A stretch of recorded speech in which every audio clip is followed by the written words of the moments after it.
Hey guys, how's it going? Today we're going to be looking at the Jaybo Wismec RX Mini.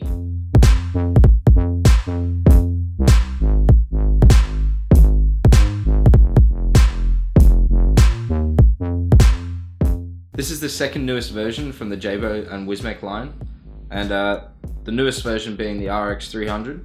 Both Jaybo and Wismec have come out with really high products. I have the RX 23 here. I've also got the 200S, and the one predating me is the 200 as well, and this one's the next one in line, and then the one after that is the 300. So this one's just supposed to be its little brother, basically, a bit of a stealth vape, a little small pocket-sized one. I'd also say that this one's more targeted towards sort of the newer vapors, the people entering the sub-ohm market and stuff like that as well. It's also a really good kit to have. I mean, like, with built-in batteries and stuff, it means you don't have to worry about batteries or anything like that, which is really handy too, especially if you're traveling or something like that. It's a good little device to take around with you. Some of the specs for the mod itself are, it comes with a 2100 milliamp hour battery inside. It comes in grey, stainless steel, red, black and white. The length of the mod from front to back is 44 millimeters. The width at its widest is 35 millimeters, and the height of the mod is 57 millimeters. So the height itself is actually as big as some tanks. Here you see how it stacks up against the Tobacco Super Tank Mini, and it's almost the same size if you include the 510 adapter and the drip tip. But then you've got the Aspire Cledo, and that pretty much is the same size, if not bigger. The maximum wattage is 80 watts and the lowest is 1 watt. The input current, so the charging current, is 1 amp, and the output current at its maximum is 25 amps. The temperature goes from 100 to 315 degrees Celsius and 200 to 600 degrees Fahrenheit in all temperature control modes. And it has 2 sets of circuit protection boards built inside, so I don't think this battery is going to blow up on you at any time. Overall, I think it's a nifty little device. I mean, I wouldn't say the battery's too good, but I'll go into that later. I mean, I've got mine set at 19 watts right now with the Aspire Nautilus, vaping it with Gemini, Enter the Dragon at 12 milligrams. So it's a good little mouth to lung vape if you want it for that.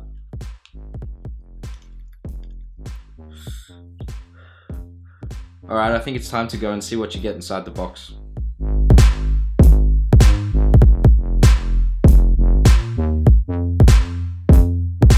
Alright, so here's the box the device comes in. And wait, before I open it, I'll just say it's a very typical looking Wismec and Jaybo Reuleaux box. All of them look like this. And on the side you got a scratch and check. Mine's in silver. And then at the back you got some sort of specs and stuff. Reuleaux RX Mini, sticker, USB cable and user manual. That's all that comes in the box there. So let's open it up and have a look. Alright, so here's the Reuleaux itself. It's quite well packaged in this sort of foam stuff here. As you can see, it's quite thick. Here's the device. It's quite heavy, it's got a bit of weight to it. I like that. And then down here, underneath this, you got the user manual. It's quite a big user manual. It actually goes into a lot of detail. This is quite nice. So if you want to read that, you can. I never do. You do usually get a USB cable in here as well, but I'm using it at the moment. And you also get this leather piece here, so you can actually swap out this leather at the back here for another color if you want to.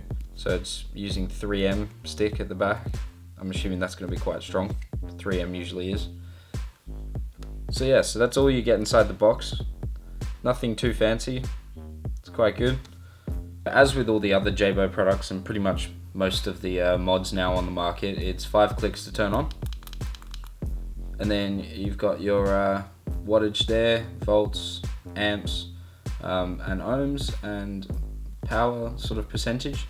You can also change that to a puff counter, but yeah, I think it's more sort of beneficial for it to show your amps. And then to change the settings and stuff, the modes, it's another 3 clicks.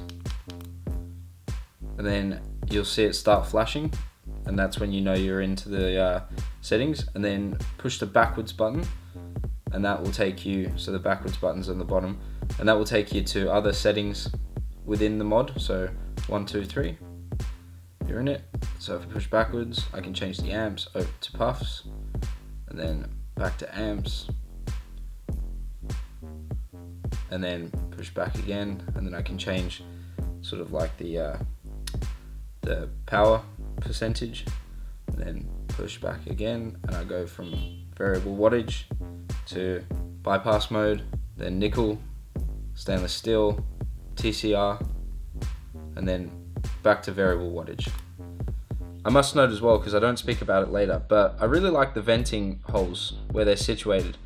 They're actually on the other side of where the tank screws in. So if you have any e-juice or anything like that that sort of drips out of your tank, it's not going to get in your vent holes, which I really like, because I usually get e-juice all over the place, all in the vent holes, because usually the tank sits where the batteries are, so the vent holes are at the back usually. Most of the RX mods sort of have that, and I always get e-juice in them, and it's really freaking annoying. So yeah, that's all I need to show you down here. So I'll go back up, and then we can keep talking about it.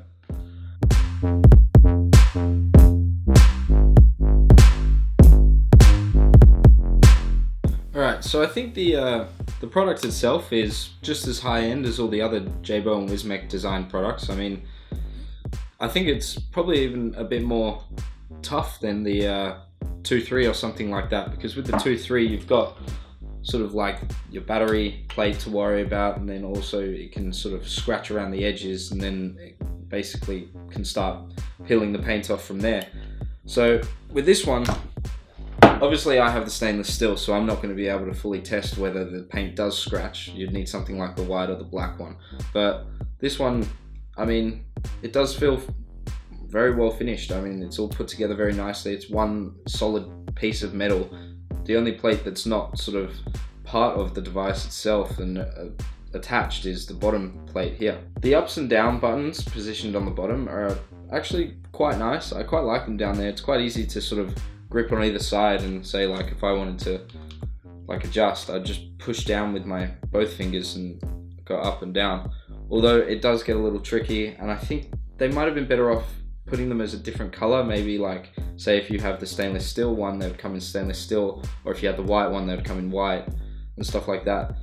Not sure what they'll do with the black one though, but I mean, it's just a little bit too hard to sort of see. Say if you pick this mod up and you didn't look at the manual for the first time straight out of the box, and you're like, where is the up and down buttons? How am I supposed to control this? Just in case, I think it would be nice to sort of highlight them. Maybe because if you were in a darker room or something, you'd want to be able to see what you're doing a bit better. The screen itself is really nice. I find that I don't have any issues in seeing the screen in sort of like a bright room or outside or something like that. Like all the numbers and letters are quite well displayed and large, which is handy. Now with the battery, I think it's pretty horrible, to be honest, once you get sort of above 40 watts or anything, 45 watts, stuff like that.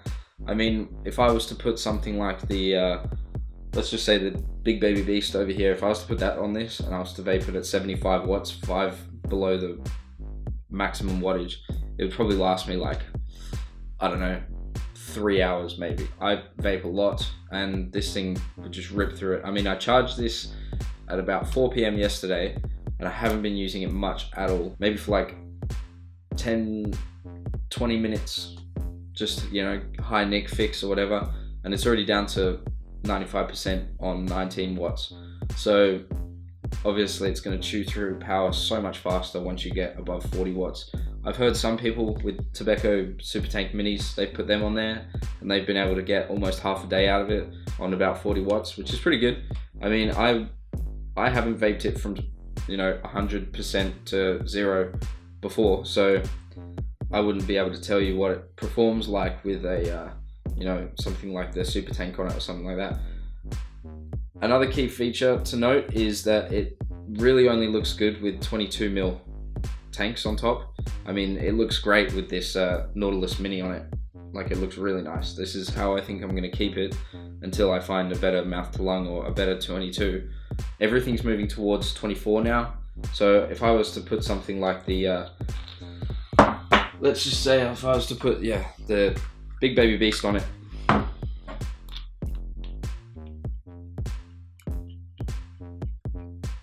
you can see already I get quite a bit of overhang, and some people might not mind that. It bothers me a lot. I don't think I would ever want a tank sitting on top of a mod like that, But I mean, at the end of the day, it's basically designed just to be a sort of a pocket vape or a stealth vape or something. So, and obviously with the restriction of only having 80 watts, and I would highly recommend you not going that high on this mod purely to save battery. It is for people who don't really like to push a lot of clouds and, you know, go super high wattages and crazy and stuff. You're better off with like the RX 300 or something like that anyway. So this one I would definitely recommend with a mouth to lung. I think it's a great little device with a mouth to lung. I also like the ergonomic hold to it. I mean, it shapes well to my hand, as you can see there. And also the front button, it's really nice and sort of resistive. It's got that nice click to it, so you know when it's firing. Alright, now I'm going to talk about some of the pros I have with the tank and some of the cons. And to be honest, there's not many, and I think they're pretty even as well. So I'll firstly go with the pros. As I said before, it's a nice little form factor, nice and small. I mean, it's definitely a pro because that's what it's trying to do, so I like it. I like to just sort of, you know, pocket it, carry it around. What would you prefer to have in your pocket at the end of the day? Obviously, if I was going to a vape shop or if I was going to a friend's house, I'd take this, but if I was going out, I'd definitely take this. What I also noticed with this one and all the other colors is because they've got sort of like these black sort of details to them, it's quite easy to get a black tank on here and get away with it. Like I personally like to match my stuff, so everything I have matches the tank and the mod itself, they all match. So with having this with the black sort of positioned around it means that you can get something like, I don't know, I'll get my troll here, I'll put my troll on. Here's a good example. That still looks good. I mean, if you wanted to drip on such a small mod, then you can do it. The troll's nice. This is the Troll V2 because it still lines up. Like, it's 22mm, it looks great still. And I also think that you can do that with things like the white one, because it also has black as well, and then the black's kind of stuck with the black. Same with the red, and same with the grey as well. And I'm not too sure with the black. I mean, if I just had the black mod, I would just use black tanks. But that's just my personal opinion. You can disagree with that. You can agree with it. You might not care about matching or anything like that, but I do, and I like that they've got these features. I found that I've had a perfect connection with every single 510 I've used. Everything sits flush, which is really nice. So I have no sort of like gaps between the mod and the tank itself, and I hate it when that happens. I hate it so much. So it's nice to see that everything I've used sits flush and works well. There's not been any check atomizers or anything like that, warnings that's come up. Everything fires perfectly. Also, another positive is that everything fires really quickly in wattage mode anyway. Everything sort of just boots up really nice and quickly. No delays or ramp up times or anything like that. It's just like you push the button and it's ready to go. I find that some mods, I don't know, because if I put this Nautilus X on a different mod, it might take a little bit longer and stuff like that. And I think it's to do with the chipset they've got inside of here. I read something about there being sort of this improved sort of ramp up speed and stuff like that. So it's nice that they've included that as well. Also, another positive is definitely the customizable leather at the back. I'm sure that we're going to start seeing on eBay very soon people coming up with sort of certain skins and stuff like that you can wrap around it, and very, very sort of customizable little features that you can add to it. And I really like that because I like to see a mod give us something that we can then make our own, basically. I don't like to see mods that just have sort of one fixed color and that's it, basically. Unless it's something really expensive, of course, like a hybridized wood mod, because even then they're not ever going to be exactly the same as each other, so that's not a problem anyway. Alright, now it's down to some of the cons. Some of the cons I have. I've only got 2 cons, which is really good. I might have a bit more if I used it some more in temp control with stainless steel and stuff. Alright, we're back at the up and down button. Now, I think the placement for them is fine, but obviously the inset can be a little bit tricky sometimes because they are inset so that the mod itself sits flush on the table.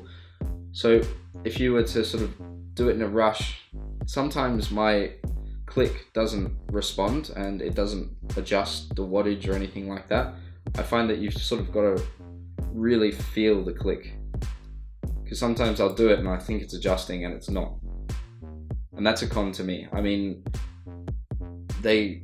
I don't know how else they could have done it. They could have maybe made it a bit wider so you can push firmer with more of your finger, because it's quite thin at the moment and it's quite hard to get your finger in there. But that's not been so much of a problem for me, but I know it has for a lot of people. So I'm basically going to add it to a con for me too, because I can see the problem there.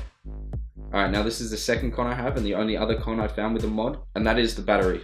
I mean, for a 2100 milliamp hour battery inside a mod this big is pretty good, but I don't think they should have allowed it to go up to 80 watts. I think they should have limited it at sort of something like 60, because I mean, at 80 watts, this mod is gonna last you, depends how much you vape obviously, but if you vape, I don't know, say like me, which I'm borderline chain vapor at times, it's not gonna last you more than a few hours. So that's a pretty big con with me. Now, would I recommend you to buy this mod? I mean, for the price, it's great for entry-level sort of vapors who want to get into sub-ohms and stuff like that, or someone who doesn't want to have to worry about batteries. It's a great price, because I mean, it's costs the same as some mods that don't come with batteries, so those mods will end up being between $15 to $30 more expensive than they are without the batteries. This one is an all-in-one, so whatever that you see the price for, that's the price you're going to get, and you're going to get it with batteries. However, if you're planning to just buy this sort of like one device for the whole year or something like that, and you're not buying multiple things, or a hobbyist like a lot of people, then I would not recommend you to buy this mod. Purely because most of the tanks nowadays are moving to 24 millimeters, and 24 millimeters just looks damn stupid on this. As I said, if you don't care about it, go ahead, but a lot of people do care about it. I mean, if you wanted something to sit flush like that, but not have any overhang as well, and you wanted to move into something, if you're looking at moving into something that's got 24 mil tanks and stuff like that, then I would recommend you go something like the 2.3, or you know, a bit bigger, something that has a bit more of a circumference for you to put those mods on and it won't overhang.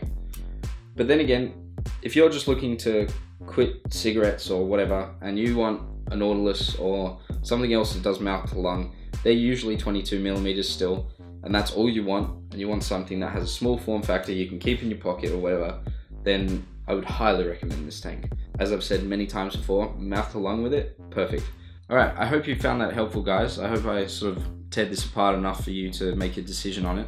And I mean, if you have any questions for me, if you have any sort of feedback, you want me to review anything, then please let me know. I mean, contact me through Twitter, YouTube, Instagram, and thanks for watching. And please don't forget to subscribe and like if you found the video helpful.